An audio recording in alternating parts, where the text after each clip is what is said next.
Selamat siang bagi kita semuanya. Perkenalkan, nama saya Dion Sabatinus Tarigan, NIM 1803060047, Prodi Peternakan Universitas Sumatera Utara. Dan ini adalah mata kuliah dari produksi ternak unggas. Nah, kali ini kita akan membahas tentang yang berjudul perbedaan bentuk, struktur, dan kandungan nutrisi dari telur-telur unggas, yang dibimbing oleh Ibu Tati Vidiana Sari, SPT MP. Baiklah, secara umum struktur dari telur itu terbagi atas 3 bagian umum, yaitu kerabang atau cangkang telur, dan ada putih telur di dalamnya atau biasa disebut dengan albumen, dan kuning telur yang biasa disebut dengan yolk. Proporsi dari telur itu berbeda-beda, dimulai dari spesiesnya, strainnya, berat telur, musim, dan umur daripada induk itu. Nah, dan telur yang akan kita bahas pada saat ini adalah ada 4 telur yang akan kita bahas. Yang pertama itu adalah ada telur, ini adalah telur itik. Lalu ada telur ayam kampung, ini. Ada telur burung puyuh, dan yang terakhir adalah telur ayam buras. Nah, yang pertama itu adalah telur itik. Nah, telur itik ini tersusun atas 12% kerabang dan 52,6% putih telur dan 35,4% kuning telur ataupun yolk. Dan dia ini biasanya, dan ciri-cirinya itu adalah biasanya putih kehijau-hijauan. Ini mungkin karena agak sedikit kotor jadi hijaunya tidak terlalu kelihatan. Dan ini telur itik ini mengandung kaya akan vitamin B kompleks. Selanjutnya ini ada telur ayam buras. Nah, kalau telur ayam buras ini tersusun atas kerabangnya itu 12,3% dan putih telurnya itu tersusun atas 55,8% dan kuning telurnya 31,5%.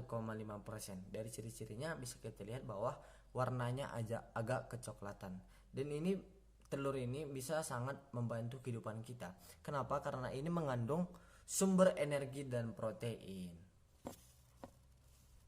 Selanjutnya ini adalah telur puyuh. Telur puyuh ini tersusun atas 11% kerabang ataupun cangkangnya, dan dia tersusun atas 58% putih telur ataupun albumen dan 31% kuning telur ataupun yolk. Dan dari ciri-cirinya kita bisa melihat bahwa dia itu memiliki corak-corak hitam di sekelilingnya, di setiap sudutnya. Dan ini adalah telur yang sangat bermanfaat karena ini memiliki kaya akan vitamin D dan vitamin B12. Ini adalah telur ayam kampung. Kalau telur ayam kampung ini tersusun atas 12% kerabang dan 52,6% albumen dan tersusun atas 35,4 yolk. Dan ciri-cirinya itu adalah seperti ini. Dia itu bentuknya lebih kecil daripada telur ayam buras dan berwarna putih. Dan ini sangat bermanfaat bagi manusia karena mengandung protein yang sangat tinggi. Pada saat ini saya akan menjelaskan kandungan nutrisi dari masing-masing telur. Yang pertama itu adalah telur itik. Nah, telur itik ini mengandung nutrisinya itu sebanyak 130 kalori, 9 gram protein, dan 1 gram karbohidrat. Yang pertama tadi adalah 130 kalori, 9 gram protein, dan 1 gram karbohidrat. Nah, selanjutnya kita memiliki telur ayam buras. Kalau ayam buras ini memiliki kandungan nutrisi sebanyak energinya 150 kalori, 12,5 gram protein, 10 gram lemak, dan 1 gram karbohidrat. Dan selanjutnya itu adalah ada telur daripada itik. Nah, kalau telur itik ini bagaimana? Setiap 100 gram daripada telur itik ini mengandung 168 kcal. Dan kelebihan dari telur itik ini adalah dia memiliki kandungan protein yang lebih banyak daripada telur-telur unggas yang lainnya. Dan selanjutnya adalah telur ayam kampung. Kalau pada telur ayam kampung, dia memiliki itu kandungan nutrisinya itu setiap 100 gramnya itu sebanyak 150 kalori, 13 gram protein, 10 gram lemak, dan 1,5 gram karbohidrat. Itulah kandungan-kandungan nutrisi dari setiap masing-masing telur. Ini adalah keempat jenis telur tersebut yang sudah saya pecah. Dan untuk mengetahui jenisnya saya letakkan cangkangnya. Nah, ini adalah telur ayam buras. Dan ini adalah telur ayam kampung. Dan ini adalah telur itik. Dan ini telur burung puyuh. Nah, kali ini saya akan menjelaskan tentang bagian-bagian yang terdapat di dalam dari telur tersebut. Nah, yang pertama itu adalah ada yang disebut dengan T-albumen. Apa sih T-albumen itu? T-albumen itu adalah bagian putih telur, bagian luar, dan terdapat juga di dalam bagian dalam yang bersifat tipis dan berupa cairan. Nah, kalau pada ini bisa kita lihat jelas pada ini. Nah, ini ada yang agak cair dia, ini adalah T-albumen. T-albumen. Dan selanjutnya itu adalah tin albumen. Kalau dia tin albumen, yaitu adalah putih telur yang kental dan kokoh yang berbentuk kantung albumen. Nah, dari keempat telur ini, tin albumen yang paling jelas itu adalah terletak pada telur ini nih. Telur dari itik. Ini adalah tin albumen. Dia itu agak kental dan kokoh. Nah, dia agak kental gitu nih. Dan ini berbentuk kantung albumen. Dan ini adalah tin albumen.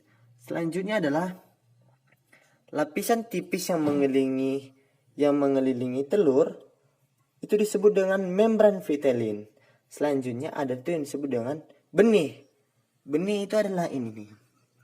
Benih itu adalah yang terlihat seperti bintik kecil pada kuning telur. Ini adalah benih. Masing-masing itu mempunyai benihnya. Nah, kalau pada burung puyuh itu tuh ada benihnya. Yang berbintik kecil itu adalah benih. Dan selanjutnya adalah kalau pada telur yang sudah hancur seperti ini mungkin tidak kelihatan. Mungkin tidak kelihatan. Tetapi pada struktur telur ini ada dia yang disebut dengan kalaja. Apa itu kalaja? Kalaja itu adalah struktur keruh berserat yang terlihat pada kedua ujung kuning telur yang dikenal sebagai kalaja. Nah, fungsi dari kalaja ini adalah untuk memantapkan posisi dari kuning telur. Nah, itu adalah penjelasan tentang bagian-bagian di dalam yang ada pada telur-telur unggas. Nah, dari keempat telur itu memiliki banyak perbedaan. Perbedaannya itu terdapat pada struktur dari cangkangnya, di mana ada yang besar, ada yang keras, ada yang dia lebih lembek. Itu adalah perbedaan pada struktur cangkangnya. Nah, dan dia juga itu memiliki perbedaan pada warna kuning telurnya. Ada dia yang berwarna sangat kuning, ada dia yang berwarna keorenan, dan ada yang berwarna agak kemerah-merahan. Dan besarnya itu besar kuning itu juga berbeda-beda. Dan juga dapat perbedaannya pada berat masing-masing. Dan mereka itu memiliki ciri-ciri yang memang berbeda satu dengan yang lainnya. Itulah perbedaan yang dapat saya temukan pada praktikum kali ini.